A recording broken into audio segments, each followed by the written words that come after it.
Good morning. It's May the 7th, I'm pretty sure, and Thursday morning, and I'm live. If you can't see me now, hope you can watch me sometime today. It is beautiful here in Crystal Lake, Illinois, so I hope you're having good weather wherever you are. Today is a very special day. Today is the day that is recognized all over the Buddhist world. Well, this season is, but different cultures have different days for their official date. May the 7th, today, this year is the official Vesak day. Vesak means, we call it Buddha Day in English. And it's a celebration, the biggest celebration in the Buddhist world. But it's a celebration of a Buddha's birth, his enlightenment, and then his final enlightenment when he dies. So we're really celebrating the life of the Buddha, and we've rolled all those important dates together to basically have a beautiful celebration that's a reminder to us of our great teacher, and the things that he led a path for us to experience. So what he did and what he achieved and what he experienced, we also have to experience for ourselves. So having a pathfinder, which the Buddha was for us, is a beautiful thing. So Vesak is a beautiful celebration. So, or Buddha Day, and in Sri Lanka, that is this year May 7th is that official day. So our teachers at Blue Lotus, four of us are four of the teachers. The monks are from Sri Lanka, and I'm the Western representative. I'm the Western monastic. So. It's a beautiful day, and this year is the first time that we haven't been able to celebrate it. And so we're asking everyone to celebrate it in your home, in your heart. And it's a wonderful time to offer dana. And if you don't have monastics nearby, you can offer dana to your community. So you can offer your generosity to the community. You can think of the different ways while you're still staying safe that you can reach out to others and just share the delight of the day, share your feelings for what a special day it is, make cookies for someone. When we have the celebration in Woodstock, those of you who have been there and those of you who help every single year know we have lots of food that everyone brings, and the other temples who visit us, our Vietnamese Buddhist temples in Chicago, who are like a brother and sister temples for us. And they're in the Mahayana tradition, and they celebrate with us, and we celebrate Vesak with them. They bring wonderful food, and they bring monastics, and they bring dancers. They open our altar with a beautiful dance and present flowers. And we have dragon dancers, and we have Indian dancers, and wonderful short talks, and chanting with our local chanting group of lay people. And then we have a parade around the square in downtown Woodstock, and then everyone comes back to the temple, and we have refreshments and fellowship, and it's a wonderful day. We get hundreds of people at this event. So this year, and we cram it all into one day, because culture in Buddhist countries, it's usually about a week long. It's a big week-long celebration with festivals all over and food, and it's all about giving. So it's definitely not something we do to raise money. It's something that we do to offer to the entire community. And so it's very special, and it's springtime. So we always remember the Buddha was born outdoors, and he became enlightened outdoors. Under a tree he was born, under a tree he became enlightened, and then his death was out in nature in the wilderness, really outside a really small village, under the shade of a tree. And so it's beautiful to celebrate in the springtime this wonderful celebration of important times in the life of the Buddha. And everyone's welcome. It's open to everyone, so we get to see lots of family members and lots of friends of the temple that we don't see most of the time. So this year we're celebrating in a very different way. So we're celebrating it as a more inward reflection and thinking about our own action and about our own experience. And this has been a good period for all of us too, to think about our lives and to think about how we're doing. Are we doing what we want to do with the life that we're living? Are there ways that we can make little changes every day to become more the person we want to be? And we're not talking about big things like going and living in the wilderness. We're talking about little things like being kinder, being more careful about our speech, being much more willing to listen than to speak when that's the right thing to do, and just developing that heart of kindness and developing noble friendships with people, and being sure that we're surrounded, and we hope we can encourage our children to be surrounded by what we call in Buddhism noble friends.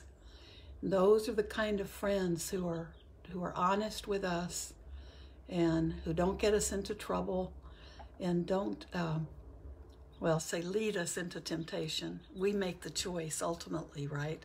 But we know that sometimes if we surround ourselves with the right people, we make the right choices for us. So every day we can just measure ourselves by our behavior and the actions. Our actions are our protection. So if our every day, every minute intentions and then actions are skillful and beautiful and taking care of ourselves and the other, then those are our protections. Those are what we call our blessings, because we're creating them for ourselves. If our hearts are good, our intentions are pure, and then the actions that follow will be harmless, and they will be the right skill. They'll be the right kind of wholesomeness, and that's how we protect ourselves. Then we aren't trying to deal with unwholesome and unskillful actions that we've put out into the world. So let today be your Buddha day, your Vesak, whether you're Buddhist or not, and just use it as a little inner celebration. Maybe the way you can reach out is to think of someone who might need something that you can give them in this time. Make a call that you haven't made yet. If you have a garden, you can go in your garden and maybe find some fresh flowers to put in your home, or a branch that's fallen off that you can bring inside and nurture it in some water. Maybe make a new plant. So do something that celebrates this beautiful celebration of a life of someone who dedicated himself to finding the answer to the suffering that he saw in the world. And what he found was that path was within us. And he also taught us how to live a life that helps us see our own path and that gives us the strength and the determination to go on that journey and follow that path. So that's something we all can do. It doesn't matter what our religion or faith or non-faith is. Because then, if we live that kind of life, at the moment of our death, we won't be regretting. We won't be thinking, oh, if only I'd done something differently. If every day we find something good, some action that we can take that makes ourselves and the world a little better place to be, then we can die happily and peacefully. Okay, let's sit, and I'll be quiet as we meditate, but just know that you're sitting with me and that we're sitting with a lot of other people. And no matter if you're sitting now at 10 a.m. or if you're catching up with us later. So find that posture that really allows you to be comfortable, but feeling upright with your back straight and in a very attentive posture. Not tense, but attentive. You can close your eyes, or you can gaze at something with a downward, with your eyes cast downward.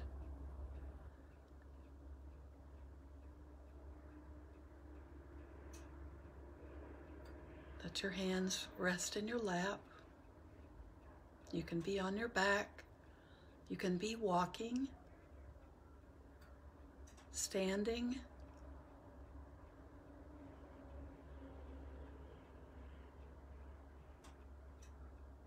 Now just breathe in and out through your nostrils if you can.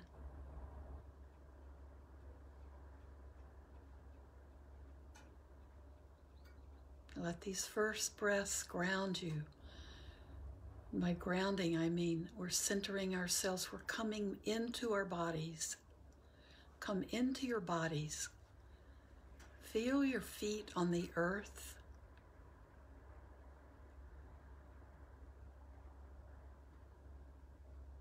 This would be a wonderful day to spend time outside. Really feel your connection to the earth.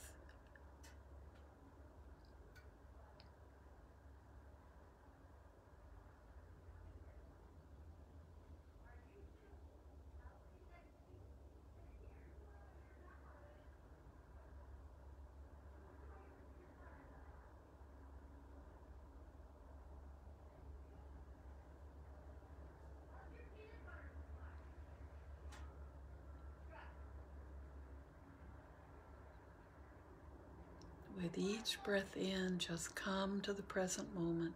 Come to yourself, into your body.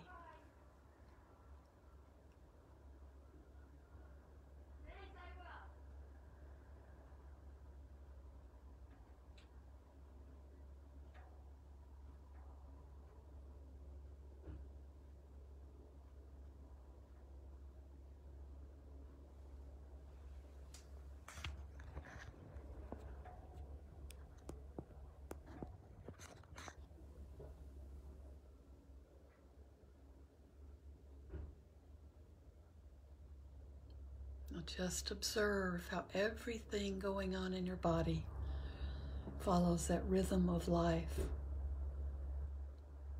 Rising, staying, then dissipating. We breathe in, rising, stays for a few seconds, unless we're making an effort. And then it slowly dissipates. We breathe in.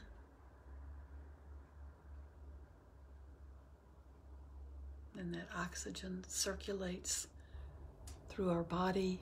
And then we exhale. We release.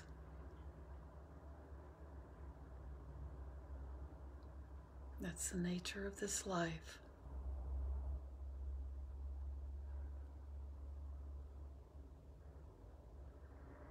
So just realize when your thoughts begin to distract you, you can let them go and come back to your breath.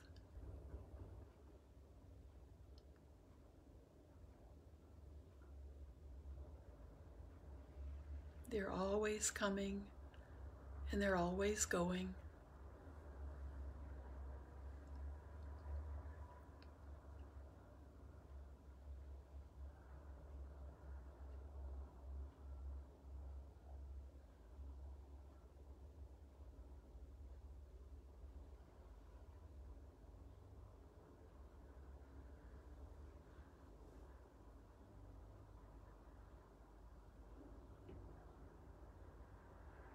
You can put your hands on your belly.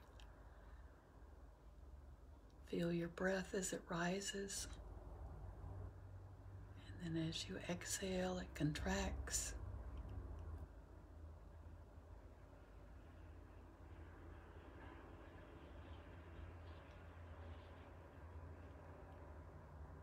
Or you can feel your breath just around and inside your nostrils. Feel the subtle sensations of breathing in and breathing out. That's where you want to keep bringing your attention back. Bring it back to your breath.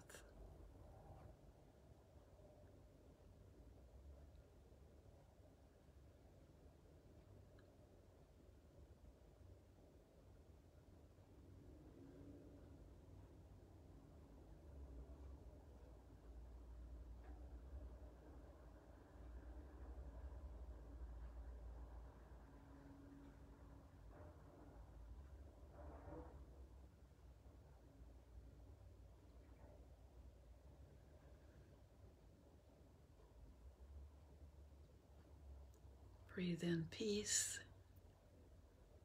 and breathe out peace.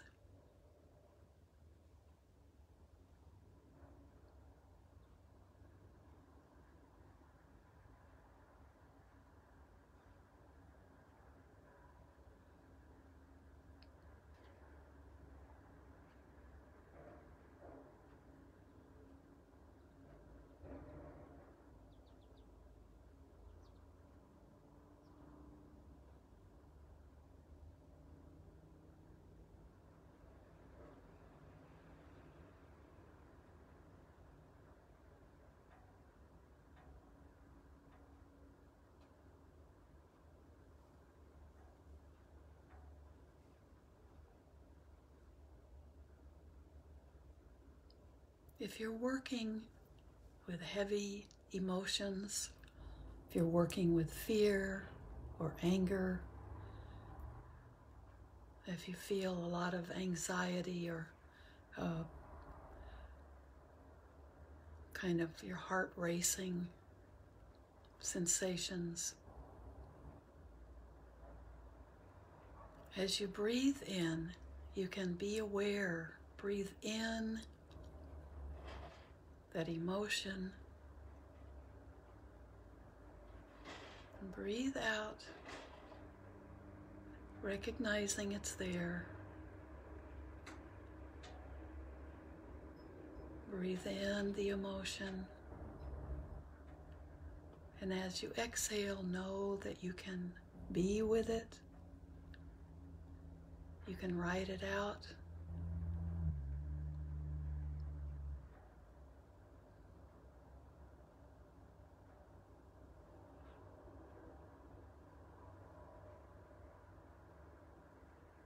Let your breath help calm you.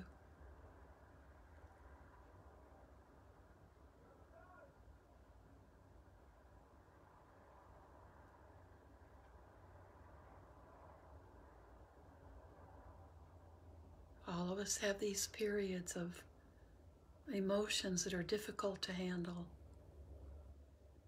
We don't want to run away from them. We want to sit with them.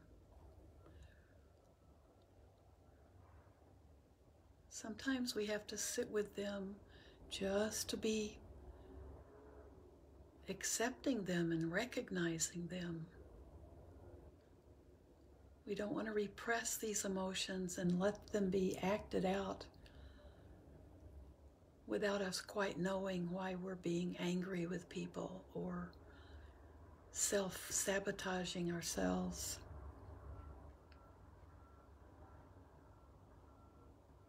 Sit with yourself and breathe and be aware of what's going on inside you.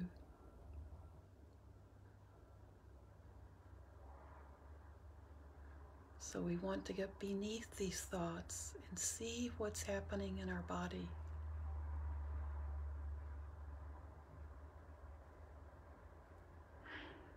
Be very gentle with yourself.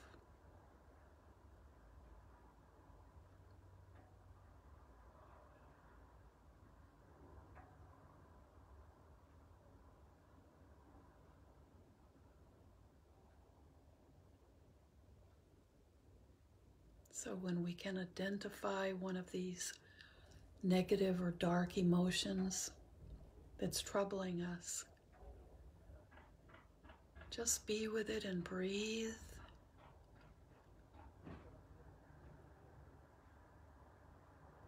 With each breath out, know that you can handle it.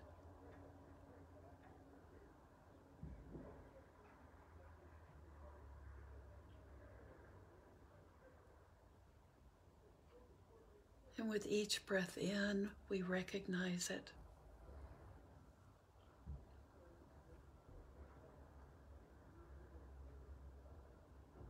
And we can breathe out those toxic fumes.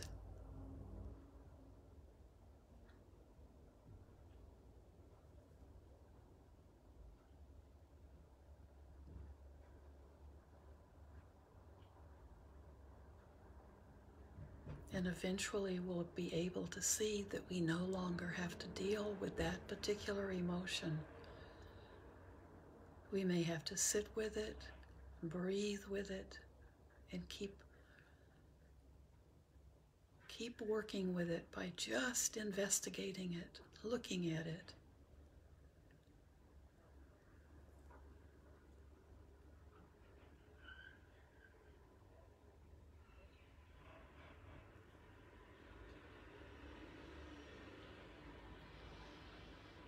And each time we need to do that, then we always come back to that safe place. We always come back. Might be enough time right now to work on this fear or this anger. Then come back to your safe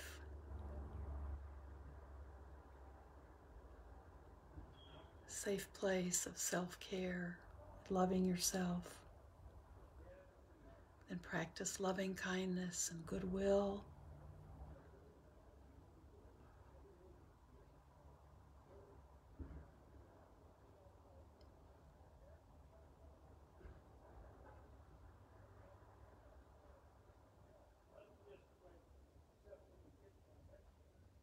This is a wonderful way to work with yourself every day, just a little sample of how you can work with your dark emotions. You can use your breath to work with your body, work with your speech, work with our actions.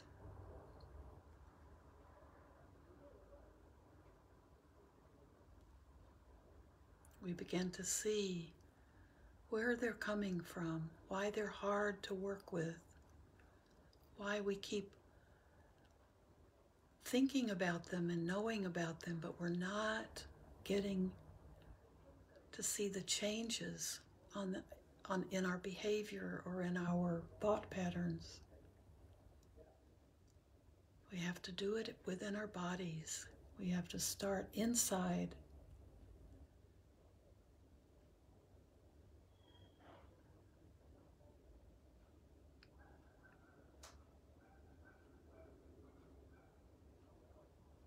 This is the experience the Buddha was teaching us.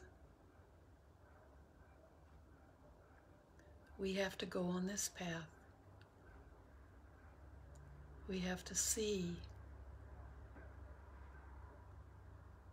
the next thing to do.